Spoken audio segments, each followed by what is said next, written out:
Good morning. If you would like to open up your Bibles to Matthew chapter 7 and verse 12, it's going to be our text for today. I want to tell you something about this and the lesson that we're doing. So I will need you to open up to there to be able to see the bigger picture. We'll do a pretty big overview here before too long. I've done this lately with the Sermon on the Mount. I get in this thing. This is what I do. I get into this thing, into a mode. I've got this series that I'm going through. I'm in this mindset. Let's go. Let's get it done. I've got my preparation done, and I'm excited to show you the final result of what I've worked on for a big part of the week. And I've forgotten, I think, in past weeks to just say welcome and thank you for coming.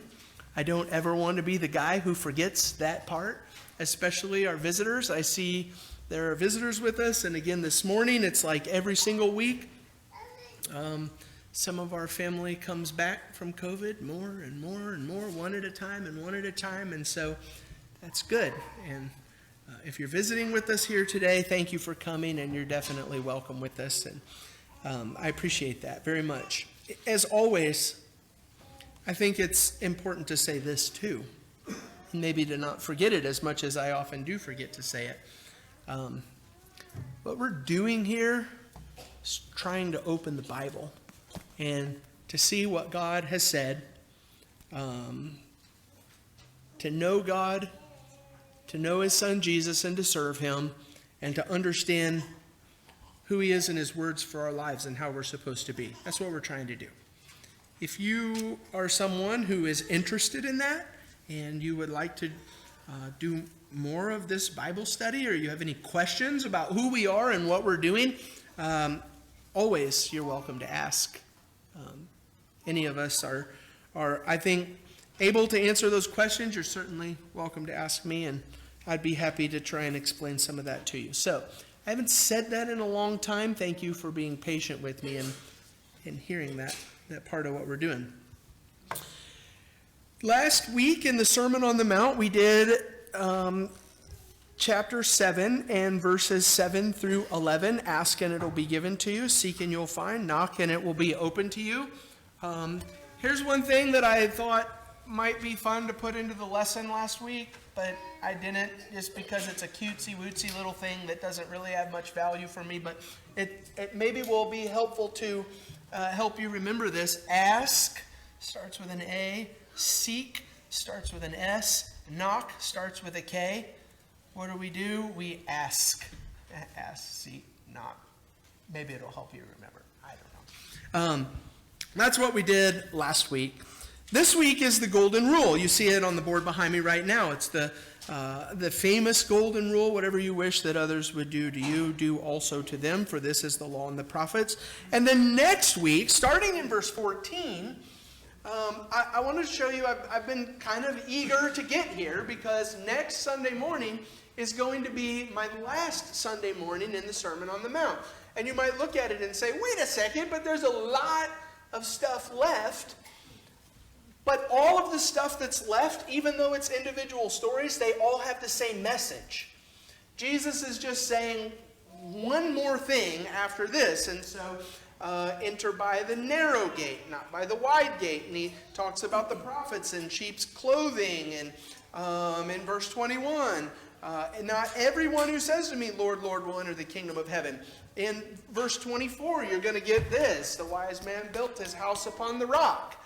But the foolish man's house went splat because he built it on the sand. There's one point, there's one message for all of these stories that are coming up. If you'd like to read it for next Sunday morning, that's what we'll be doing. And so Adam Hull asked me last week, I think, what's the plan? How much are we going to do? Where are you going to go? And I was really wrestling with this last week, because I thought, okay, I've got this one last lesson to do. Basically, verses 13 through 29 to finish the Sermon on the Mount. One last point. But I got the golden rule in my way. verse 12. Whatever you wish that others would do to you, do also to them, for this is the law and the prophets. And what I would like to do, I said this to Adam, I don't want to spend an entire lesson on that. I mean, I can just say it to you. And there you have it. There's the message, the golden rule. I just said it. And to spend an entire lesson on this one thing, it just seems like a lot. Maybe like, too much bread with not enough butter spread across a piece of it. If you know what I just said, then we can be friends for the rest of our lives. That's Lord of the Rings thing. Ryan Awad gets it. He just makes fun of me ruthlessly for my Lord of the Rings love and passion. But let me start with this. I want to start with this. 4 reasons why I chose not to skip the golden rule. And I think once you look at these 4 reasons with me, you can do maybe what I did, where you look at the golden rule and you think to yourself, you were thinking about skipping that? That's a terrible idea. That would have been one of the biggest atrocities, I think, that I've ever committed in preaching malpractice, to have skipped over the golden rule to say, it's just a little thing, it's just a short thing, let's say something about it and move on to some other stuff. Let me show you 4 things as we get in here. Number 1, look at the way that the golden rule ends. I remember the golden rule. Whatever you wish that others would do to you, do also to them. I often don't pay attention to the last part of what Jesus said about this. He said, for this is the law and the prophets. We've seen that before in the Sermon on the Mount, and we've seen that also in the Gospel of Matthew.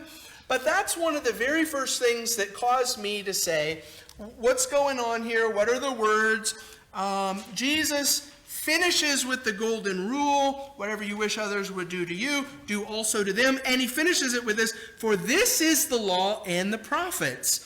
And this is where I think I'm going to end with this saying. Jesus is saying with the golden rule, this is everything that at least the entire Old Testament was about.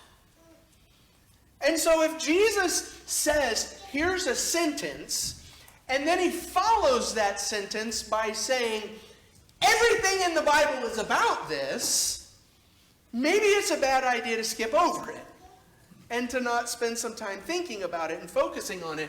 There's a word that popped up in a couple of different commentaries, and I want to share this. Michael Wilkins said this about this passage. He said, the golden rule summarizes the essence of God's will for his people in the Old Testament, and now for Jesus' disciples. And Scott McKnight, he has a book on the Sermon on the Mount. He used the same word. We cannot fail to observe that the golden rule of 712 officially closes the teaching of Jesus in the sermon and summarizes the essence of the sermon. What does that mean when people are looking at the golden rule and they're saying, this is the essence of the sermon? This is maybe how I would explain that. God could do this. He could make a Bible, and Jesus could preach a sermon, the Sermon on the Mount. It could be in the New Testament, where he says every single thing to do and every single thing not to do. Do this, do this, do this, do this, do this, do this, do this, do this. He can make a list. God could do that. And he could say, don't do this, don't do this, don't do this, don't do this, don't do this. But God hasn't done that. He said some things, do these things, don't do these things. But I would think a bigger majority of the time, instead of saying, here's a list of what to do and here's a list of what not to do, what God does is he says, here's the essence of what I'm about. This is why we say things all the time like that it's important and it's our goal to know who God is. Because once we know the essence of what God is like, and once we know the essence of what we as God's people are supposed to be like, we don't have to be told, do this, do this, do this, do this, don't do this, don't do this, don't do this. We can just say, this is the kind of person that God wants me to be. It's a summary. It's the essence statement of what Jesus is saying. And so whenever you see this is the law and the prophets, I think what Jesus is doing is he's saying, this statement, whatever you wish that others would do to you, do also to them, that is the essence of what it means to be a person who lives a life to glorify God. You can summarize almost every command, almost every law falls in some way under this description of the golden rule and how to be. You'll see another thing. Look back at Matthew chapter 5 and verse 17.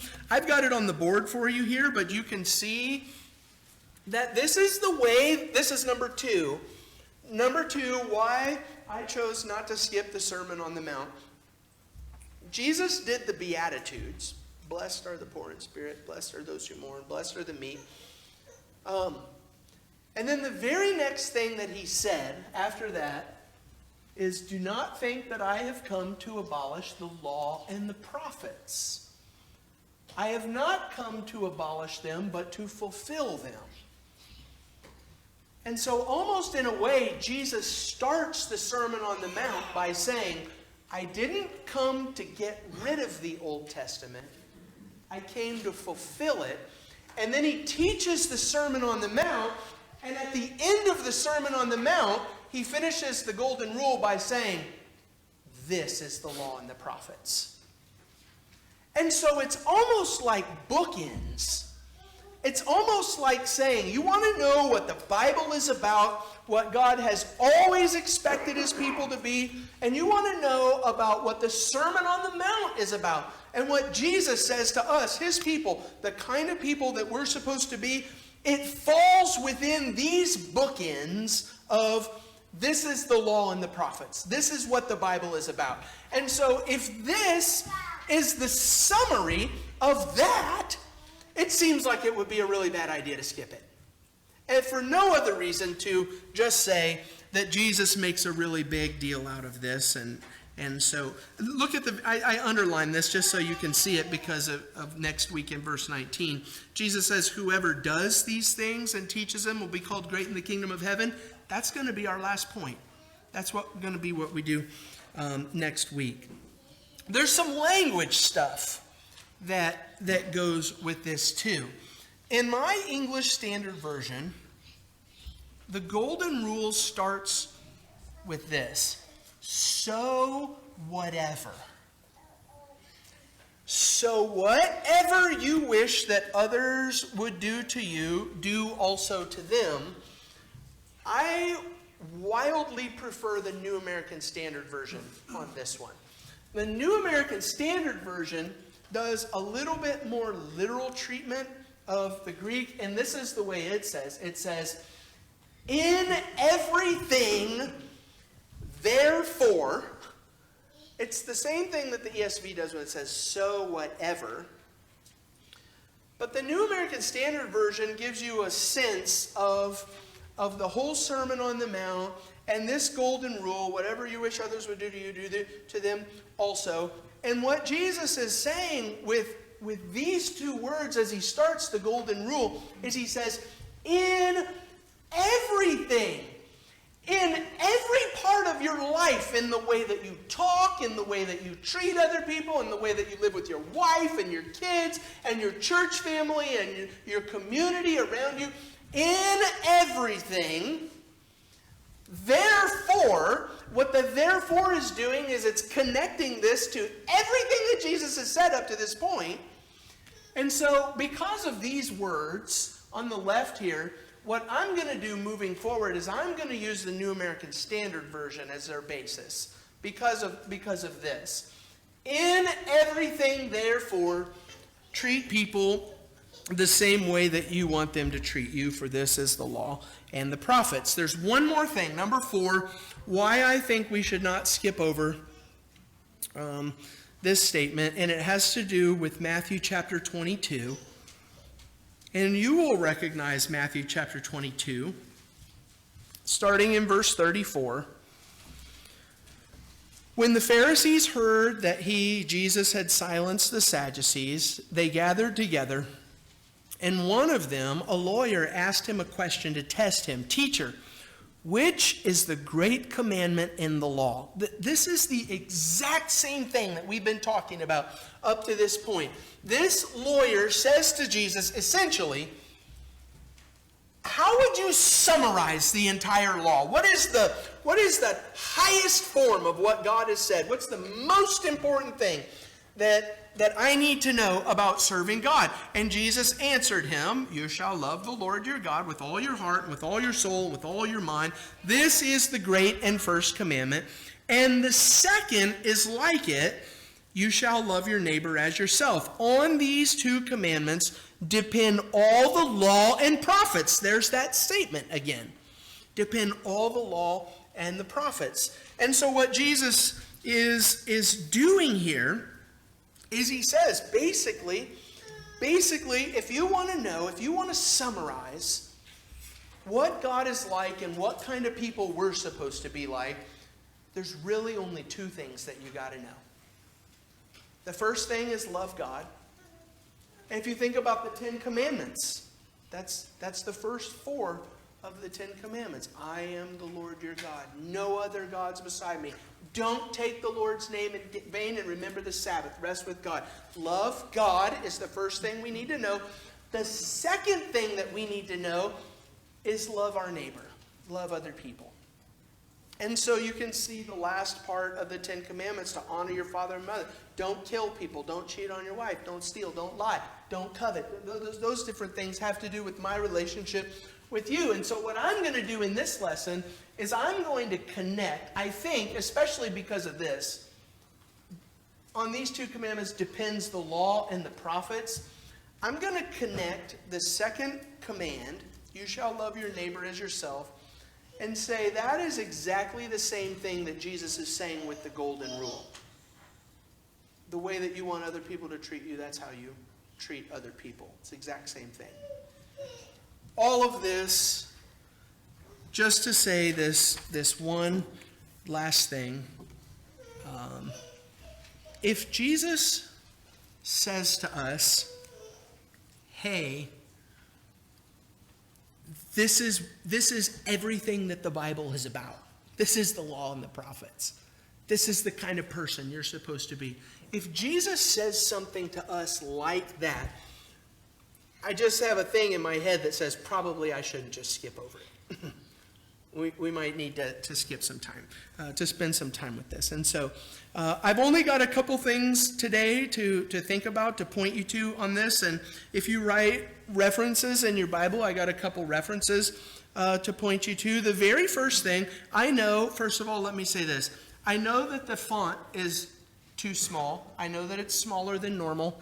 But I wanted to get both of these on the screen, and so you can listen if you want. The very first thing that I want to say about the golden rule is to take note of its positive nature, its affirmative nature. Okay, and what I mean by that is I sent in the Friday email a link to the Wikipedia article on the golden rule. And you can see how people all throughout history have said almost the exact same thing as Jesus. Almost the exact same thing as Jesus. A little bit before Jesus was teaching, this is Rabbi Hillel. There were 2 rabbis, prominent teachers in the world that Jesus lived in. There was Shammai and Hillel. And a Gentile came to these 2 rabbis, and he was being sarcastic. He was being a smart aleck. And this is what he said. He said, on another occasion it happened that a certain heathen came before Shammai and said to him, this is the question, make me a proselyte. That is, I will convert to Judaism. I will leave my Gentile ways and come to Judaism if you can tell me the entire law of God while I stand on one foot. How long can I balance and stand on one foot? If you can tell me the entire law of God while I stand on one foot, then I'll become a Jew. And Shammai grabbed a measuring stick and chased him away, beating him on the way out. But this is what Hillel said. He said, you teach me the entire law of God. And Hillel said, what is hateful to you, do not do to your neighbor. That is the whole Torah. The rest is commentary. Go and learn. You want to know what God's rule is about? If something is hateful to you, don't do it to your neighbor. But the thing that I want you to notice about that is that it's negative. It's a negative statement, and the negative statement is this: I don't want Jay to punch me in the face. I can make a list of everything that I want in my life, and that's not on the list. I don't want Jay to punch me in the face. And so the negative treatment is, what is hateful to you, don't do to your neighbor. I don't want you to punch me in the face, and so what Hillel is saying is, so don't go around punching people in the face. If you don't want someone to do something bad to you, then don't do something bad to other people. It's a negative treatment. The Didache is an early Christian writing, and it's quoting, I'm holding up quote marks here, it's quoting supposedly the golden rule from Jesus. There are two ways, and notice this is how it starts. This is how the Didache begins. There are two ways, one of life, one of death, and there is a great difference between these two ways. Now, this is the way of life. You want to describe what the way of life is? Here you go. First, you shall love God who made you. Second, your neighbor as yourself. And whatever you do not wish to happen to you, do not do to another. I don't want Jay to punch me in the face, so don't go around punching people in the face. It's negative. But will you please notice this? And this is where I think this is where things start to get challenging. That's not what Jesus said. Read the golden rule on the left again. It's not negative, it's affirmative. What is the thing that I want Jay to do to me? I want Jay to be kind to me. I want Jay, I can make this whole list. Jay helps a lot with camp stuff. He designs our camp shirts. He's doing VBS, and we're going to talk about VBS and all of these things. I want Jay to serve, and I want Jay to lead, and I want Jay to do all of these things. And what Jesus is saying is, that's what you want him to do for you. Now you go and do that for other people. That's a lot different from the negative thing. It's easy for Jesus to say, oh, you don't want to be punched in the face? Don't punch anybody in the face. Good, I can do that. Oh, you don't want someone to steal your money? Don't steal other people's money. I can do that. Good, that's easy. Oh, you want people to go above and beyond to love you and serve you? Then you go above and beyond as you serve and love other people. That's a much higher command. It's a higher order of what God expects from us. And so I want you to notice the affirmative nature of this. Becky came home from school. She was substituting one day, and she was frustrated at the end of one day, and she said, one kid went after another kid, and she said, what are you doing? What are you doing? Why did you go after that kid? And he said, well, he hit me first. And that's the way, right? This is the way of our being. If you do something to me, then I can do something for you. But what Jesus is saying is not, if you do something for me, then I can do it to you. He says, how do you want to be treated? That's how you treat other people. That's how you act in an affirmative way towards everybody else in the world. It's a high command. As far as application goes, there are 4 places in the New Testament that refer to this passage. And so that's how we'll finish today. We're going to read each of these 4 texts and see what Paul had to say about it, what James had to say about it, and what Jesus had to say about it in Luke. The first one is in Romans chapter 13 and verses 8 through 10. You can see in verse 10 at the end that Paul is referring to this golden rule. Love does no wrong to a neighbor. Let's start in verse 8. Owe no one anything except to love each other.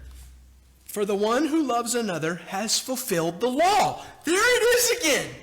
You want to do the whole law? You want to do everything that God has said he wants us to do? He is going to tell us it's fulfilled in this word, love. The one who loves another has fulfilled the law for the commandments. You shall not commit adultery. You shall not murder. You shall not steal. You shall not covet. And any other commandment are summed up in this word. You shall love your neighbor as yourself. And so you go through.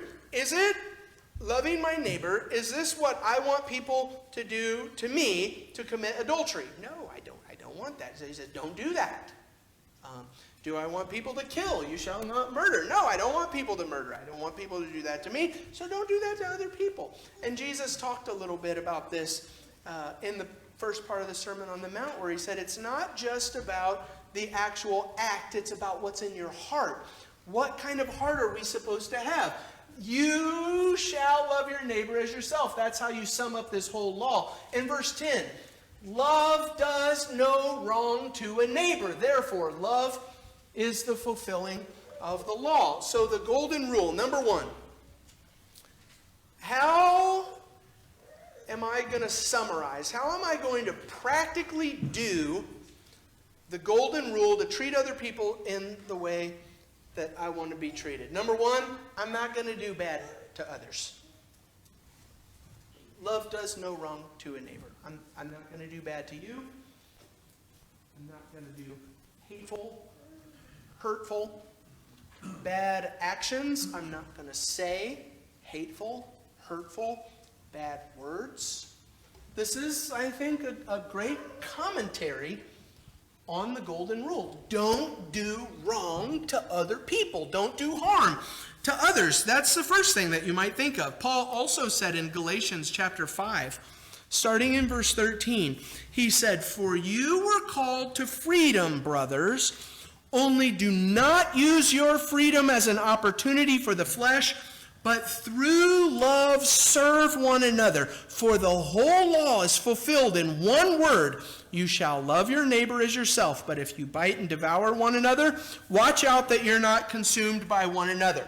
The overriding principle here, the one takeaway that Paul says is, through love, serve one another. And this is the way that you might do the golden rule and how you would try and make a commentary on it, or how you would treat it. Through love, serve one another.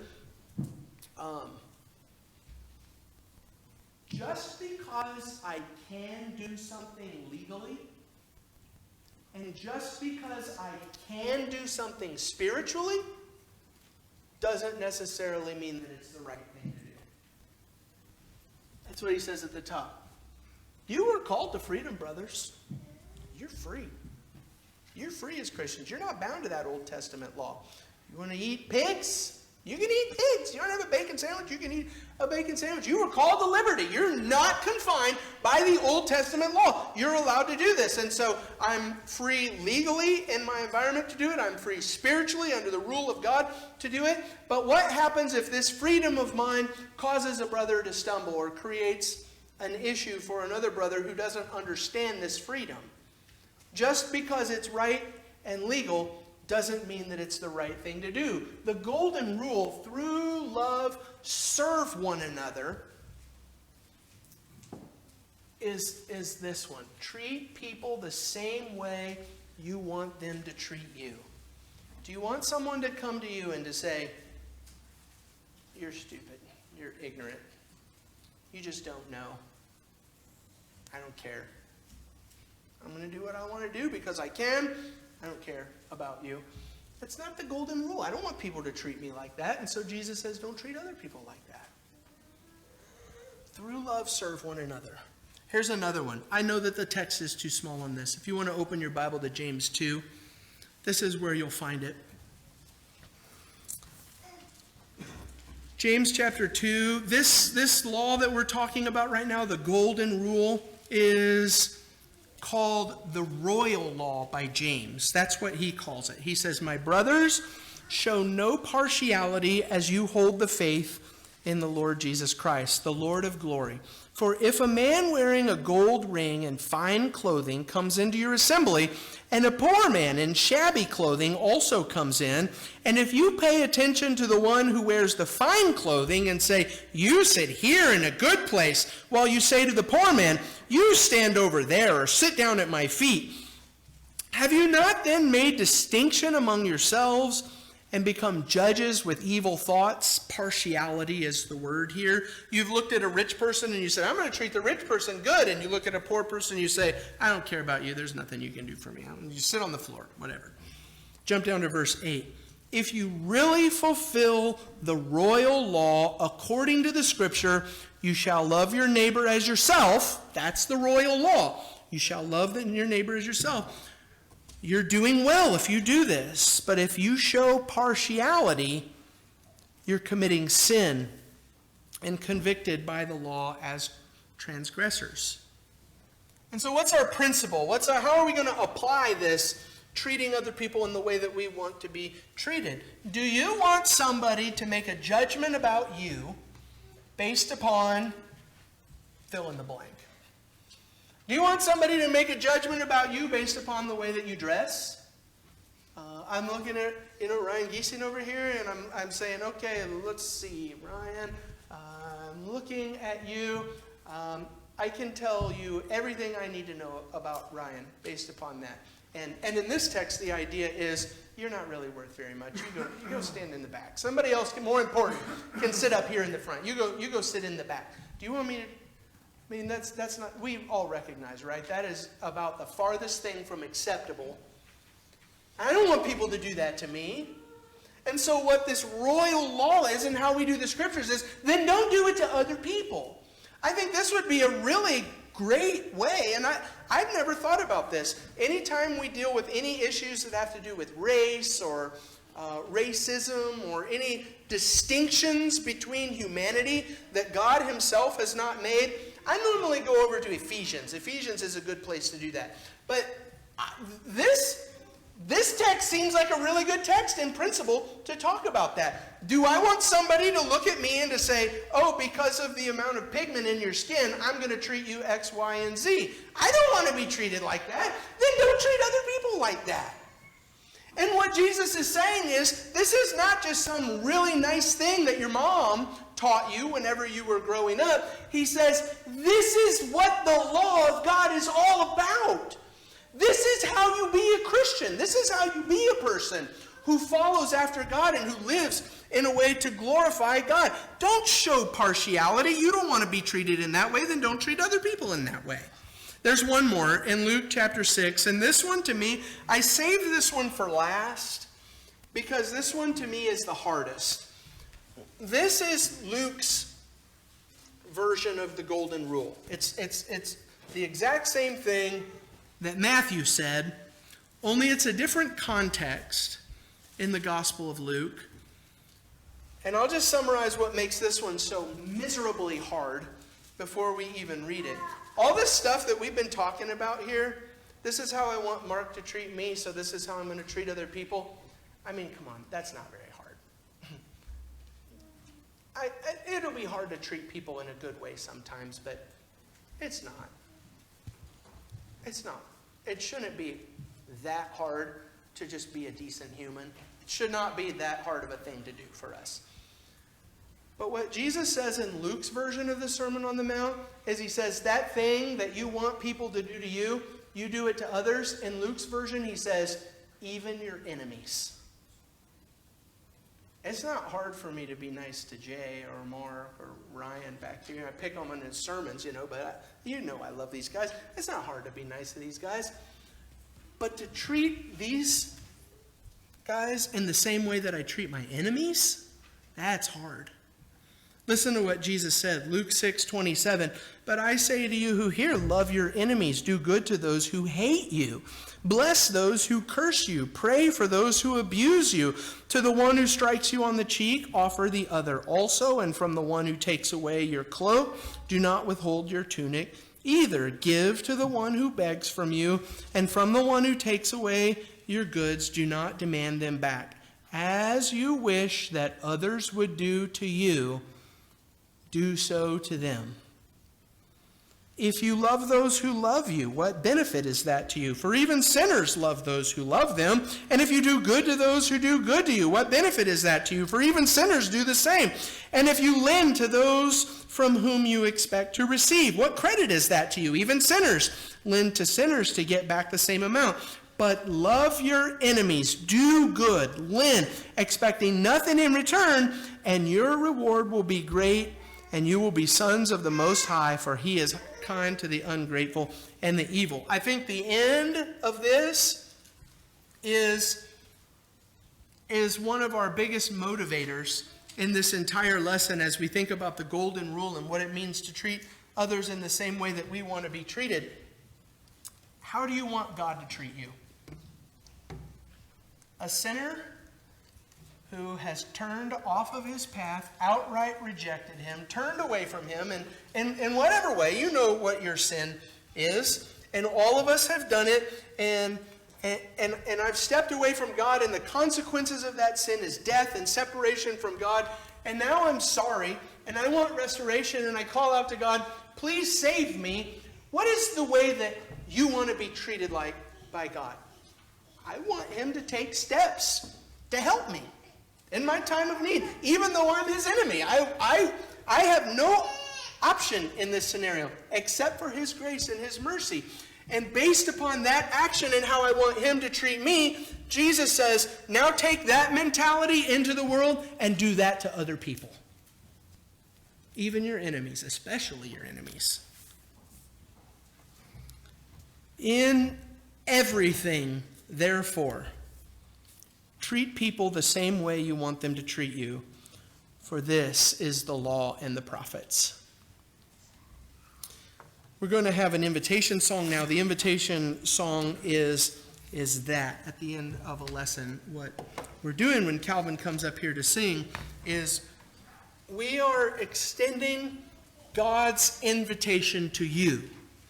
That's why it's called the invitation. It is God saying to you, I realize that you've turned away from me. I realize that you've sinned. I realize the condition that you are in life right now, but I have taken steps to provide for your salvation so that you can come back for me. And God, in our invitation song, is singing and calling out to you, will you come back to me? And this is the part for those of you who are already Christians. When we come back to God, now our responsibility is to be like that thing that he's done for us and call out to others and say, will you not come to the Lord? If you need to respond to this invitation, come forward now as together we stand and sing.